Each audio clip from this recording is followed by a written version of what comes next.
BJP মণ্ডল কার্যালয় থেকে খোয়াই শহরে বের হলো বিশাল মিছিল। উপস্থিত মন্ত্রী। এদিন এই মিছিলে উপস্থিত ছিলেন রাজ্যের মন্ত্রী রতনলাল নাথ, খোয়াই মণ্ডল সভাপতি সুব্রত মজুমদার, বিজেপি খোয়াই জেলার সাধারণ সম্পাদক সমীর কুমার দাস থেকে শুরু করে অন্যান্যরা।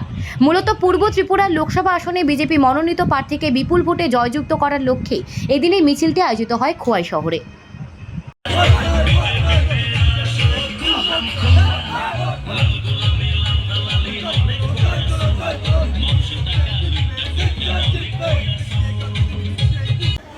আগামী শুক্রবার 26শে এপ্রিল পূর্ব ত্রিপুরা লোকসভা আসনে ভোট নির্বাচন। আমাদের প্রার্থী কৃতি সিং দেববর্মা রাজকুমারী এবং সমর্থন করছে বিক্রমতা এবং আইপিএফটি। আমি আপনাদের সাথে এই মহামিছিল অংশগ্রহণ করেছি। আজকে দেখে মনে হইল আমার মোহনপুর আমরা হারাই দিচ্ছে। খোয়াই মন্ডল সমস্ত খোয়াই জনসাধারণকে আমি অভিনন্দন জানাই এই মহামিছিল অংশগ্রহণ করার জন্য। বিশেষ করে মহিলারা, এত মহিলা করতে গায়ে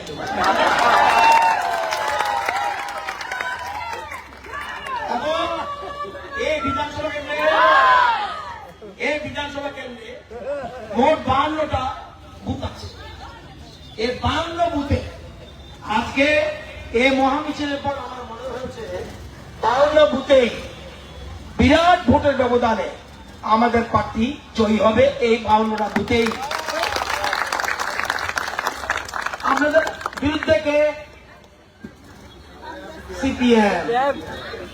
এটার নাম শুনলই আমার গা ঘিন ঘিন ঘিন ঘিন ঘিন ঘিন ঘিন ঘিন করে। এই রাজ্যটাকে বুকে হাত দিয়ে বলুন, এই রাজ্যটাকে তোরা কোথায় শেষ করতে আছে? আজকে ভারতীয় জনতা পার্টি যে ক্ষমতা আসার পর 6 বছরে মানুষের মৌলিক অধিকার যেটা মিনিমাম ডিমান্ড সেটা পূরণ করতে পেরেছে। আমরা জানেন সিপিএম হলো, কালকে একটা লেখকের একটা বই পাইছি, সে লেখছে সিপিএম হলো একটা পচা গোলা একটা পার্টি, কর্দমাক্ত পাপি নরগাতি, একমাত্র চৌর্য কর্মে পারদর্শী। বুঝেননি? এটা চৌর্য কর্মী চুরিতে এক্সপার্ট বলছে সিপিআইএম এখন বেঁচে আছে সারা দেশে কোথাও নাই, 3 জায়গাতে আছে। কোথায় কোথায়? আলিমুদ্দিন স্ট্রিট, কলকাতাতে তাদের অফিস আছে আলিমুদ্দিন স্ট্রিটে, সেখানে সিপিএম আছে। আর ত্রিপুরা মেলার মাঠে আছে, আর আছে দিল্লিতে গোপালন ভবনে। আর কোথাও তাদের পার্টি নাই। 70% আজকে এখানে আসার পরে এই লোক যোগদান করেছে আজকে পার্টি অফিসে, এবং 70% বাম কর্মী সমর্থক বিজেপিতে যোগদান করেছে। লাল সেরাম ছেড়ে দিয়া জয় শ্রীরাম করতে